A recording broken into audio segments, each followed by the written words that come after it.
Alors, Shabbat, je pense qu'on est dans 18, la Gemara, dans Masechet Megillah, page 6b. La Gemara dit comme ça: Yagata ou matzata ta'amin. Si tu t'es fatigué et tu as trouvé, on te croit. Yagata, tu t'es fatigué, velo matzata, et tu n'as pas trouvé. Al ta'amin, ne crois pas. Lo yagata, tu t'es pas fatigué, ou matzata, et tu as trouvé, al ta'amin. La Gemara dit, qu'est-ce que ça veut dire? Tu te fatigues, tu trouves. Tu te fatigues, tu trouves pas, on ne croit pas. Tu t'es pas fatigué et tu as trouvé, on ne croit pas non plus. La Gemara a dit ça parle dans Divrei Torah. Dans l'étude de la Torah, la Gemara a dit, un homme, il se fatigue, il trouve. Un homme, il se fatigue, il trouve pas, c'est pas possible. Un homme, il ne s'est pas fatigué, il comprend tout de suite. Ça n'existe pas. La Torah, ça vient avec du labeur. Tous les commentateurs, ils se posent une question. C'est marqué Yagata, tu t'es fatigué, ou Matzata. Que veut dire le mot Matzata? Le mot Metzia vient du mot trouvaille. Une trouvaille. Qu'est-ce que c'est une trouvaille? Une trouvaille, quelqu'un il marche dans la rue, d'un coup il vient, il trouve un billet de $100. Est-ce qu'il a fait un effort pour un billet de $100? Il a trouvé. Quelqu'un il marche, il trouve un papier. Quelqu'un il marche, il trouve quelque chose. Ça s'appelle Metzia. Quand quelqu'un, ça vient avec un effort, c'est pas une Metzia, c'est un accomplissement. La Gemara elle aurait dû dire Yagata, tu t'es fatigué, Vehevanta, tu as compris. Un homme il se met, il répète le passage une fois, 2 fois, 3 fois, 10 fois. Après, Baruch Hashem, il comprend. Alors pourquoi c'est marqué Yagata, tu te fatigues, ou Matzata? Non, c'est pas une trouvaille. Si c'est une trouvaille, elle vient sans fatigue. Une trouvaille, elle vient sans effort. C'est quoi une trouvaille? On marche, on se promène, d'un coup on trouve quelque chose. Alors pourquoi la Gemara elle emploie le mot Yagata ou Matzata? Le Chidushé Harim, le premier rabbi de Gour, pareil, Rab Chaim Shmulevitz, il dit le même concept.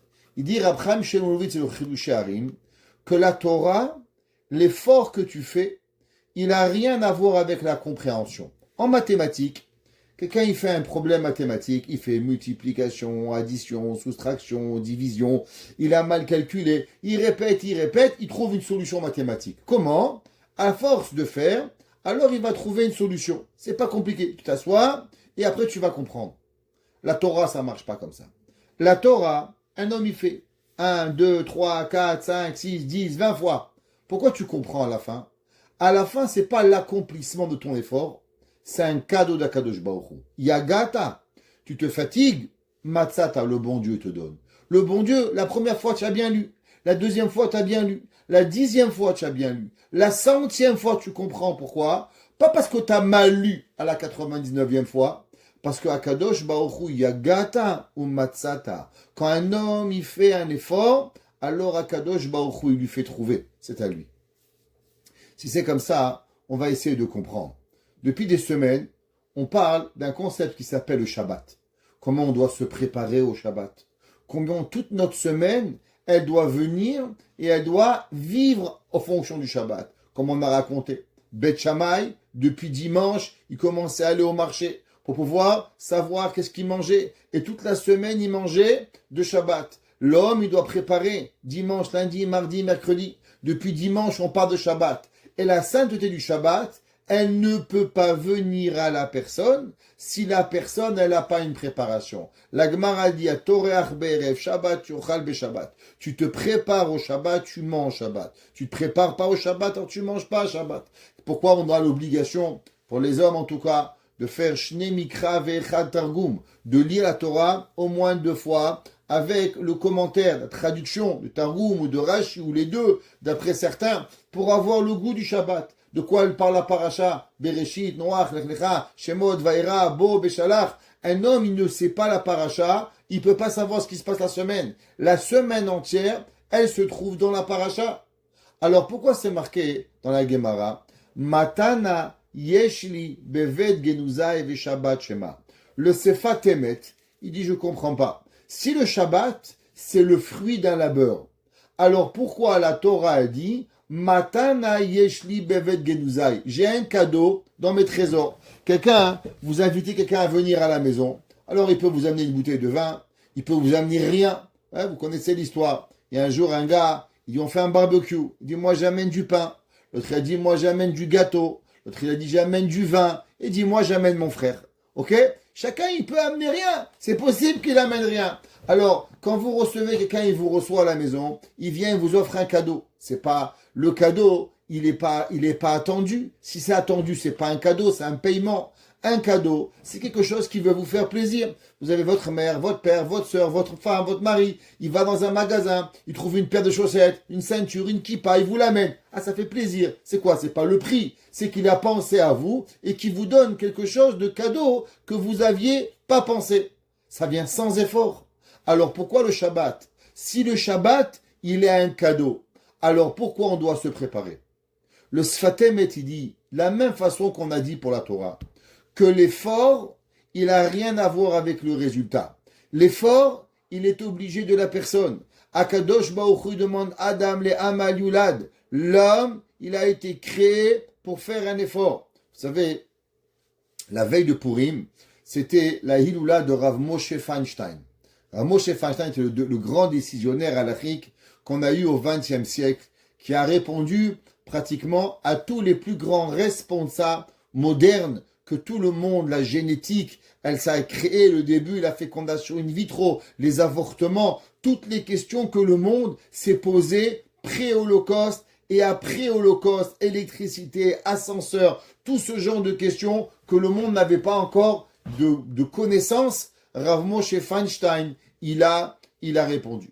On raconte que quand Rav Moshe Feinstein avait 8 ans, alors il est allé en Russie avec son père. Il y avait une grande réunion de rabbins et son père a été invité.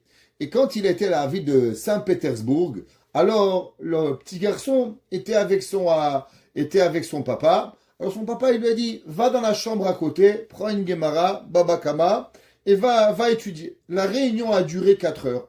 Au bout d'une heure, l'enfant a dit, papa j'ai fini le livre, donne-moi un autre livre. Alors on donnait un autre traité du Talmud, Baba Metsia. Au bout d'une heure et demie, il a dit, papa j'ai fini le livre, donne-moi un troisième livre. On lui a donné Baba Batra. Entre les 3 livres, il y a à peu près 500 pages de Talmud. À l'âge de 8 ans, en 4 heures, il a fait 500 pages de Talmud. Ce que nous, aujourd'hui, ça prendrait 1 an, 2 ans à faire. Lui, il a fait en 4 heures. Alors, il y a un rabbin, il a dit, waouh, quel enfant extraordinaire. Alors, le père de Rav Moshe Feinstein, il lui a dit, tais-toi. Qu'est-ce qu'il a fait? Il a étudié, mais c'est pour ça qu'il est né. Pourquoi tu le félicites? Il a reçu un don du ciel. Adam le Amal Yulad. Il a rien à lui dire merci. Il n'y a rien à le féliciter. Tu vas lui rentrer seulement du poison. Tu vas lui rentrer de l'orgueil. Adam le Amal Yulad. Il dit le Sfatemet, pareil. L'homme, il doit savoir que autant d'efforts que vous pouvez faire pour préparer Shabbat, autant de spiritualité que vous pouvez faire, apporter. Mais ne croyez jamais que par rapport à votre effort, vous allez recevoir. C'est pas un déterminateur. C'est pas en corrélation. Ce que je fais, je reçois. Vous savez qu'est-ce que vous allez recevoir? C'est un cadeau d'Akadosh Baruch Hu. Akadosh Baruch Hu, tout dépend de comment vous faites. Comment vous avez vos midot. Comment on a nos midot. Est-ce qu'on a l'humilité? Est-ce qu'on a la ahava? Est-ce qu'on a la ira? Est-ce comment on se comporte? Akadosh Baruch Hu, à la fin, n'oublions jamais. Matana achat. C'est un cadeau qu'Akadosh Baruch Hu nous donne. Et c'est pour ça qu'on doit prier tous les jours de notre vie. Que souvent, il y a des gens, ils se fatiguent. Ils essayent de faire. Ils font des chalotes, ça brûle. Ils font un gâteau, ça marche pas. Ils cuisinent, c'est pas bon. Ils mettent une table, elle se salit. Ils disent, mais pourquoi? Je suis le rabbin, j'ai fait. C'est vrai, t'as fait. Mais sache, faire n'a rien à voir avec le résultat. Le résultat, c'est un cadeau qu'Hachem nous donne. Et si on veut ressentir le Shabbat, toute notre semaine, on doit prier une seule chose. S'il te plaît, Hachem, donne-moi ce cadeau pour que je puisse le ressentir. Comme on a dit, Yagata, tu te fatigues, Matzata, tu trouves. C'est pas obligatoire. Pareil le Shabbat. Matana achad yesh bevet genuzai ve Shabbat shema. On doit prier que Kadosh Baruch Hu de sa bonté, il le veuille bien nous donner ce cadeau pour qu'on puisse ressentir ce bonheur pour que la prochaine semaine, on l'a encore. Celui qui a goûté au Shabbat, alors plus jamais il peut laisser le Shabbat. On a raconté un jour à Rav Chaim Kanievski, et on lui a demandé, monsieur le Rav, comment c'est possible qu'il y a des gens qui sont religieux et qui ont quitté la religion? Comment un homme pouvait faire Shabbat et a pu arrêter le Shabbat? Comment un homme a pu étudier la Torah et arrêter? Et le Rav Chaim Kanievski, il a dit, parce qu'il n'a jamais vraiment goûté le véritable goût. Un homme qui a goûté au Shabbat, le bonheur du Shabbat, pas pour faire plaisir à son père, à sa mère, à sa belle-mère, pour aller travailler, mais le vrai plaisir du Shabbat, plus jamais il le perdra.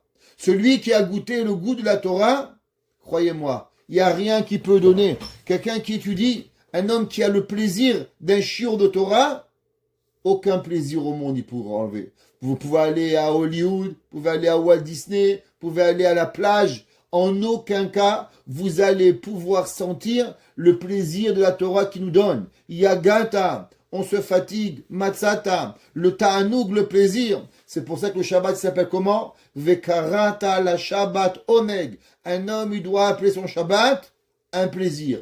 Et ce plaisir, d'où il vient?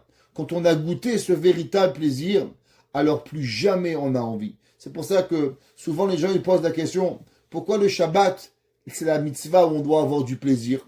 Pourquoi c'est pas marqué qu'on doit avoir du plaisir sur les téphilines? C'est pas écrit qu'on doit avoir le plaisir sur une perruque? Une perruque, c'est pas facile. Une femme de mettre une perruque, un foulard. Moi, je vous promets, je lève mon chapeau à toutes les femmes, mettre une perruque sur la tête. Moi, j'ai une petite kippa, ouais, une grande kippa peut-être, mais elle est légère. Ça me fait déjà, c'est déjà lourd. Et ben, au Hachem, on a sur la tête. Je m'imagine avec une perruque, un foulard. Ashrechem Israël. Quelle joie incroyable les femmes qui le font. Ouais, mais pourtant, c'est pas écrit qu'il faut avoir du plaisir. Mais le Shabbat, c'est marqué Karat la Shabbat Oneg. On doit avoir du plaisir. Pourquoi? Parce que le Shabbat, quelque part, ça donne tellement à la personne. Et ça demande aussi beaucoup de sacrifices. Travail, préparation, cuisiner, faire. Si l'homme, il n'a pas du plaisir dedans, alors malheureusement, il peut quitter son Shabbat, il peut quitter Bar Minan pour le faire. Mais celui qui va trouver du plaisir, alors n'importe quelle épreuve que Akadosh Baruch Hu lui donnera, il restera avec force pour pouvoir maintenir le Shabbat, parce que Karat à la Shabbat Oneg, l'homme, il peut lâcher les difficultés, mais il lâchera jamais le bonheur. Et si Shabbat devient un bonheur, on reçoit ce cadeau d'Akadosh Baruch Hu, alors jamais on perdra et on voudra jamais lâcher ce bonheur. Baruch Hanai Leolam. Amen ve Amen.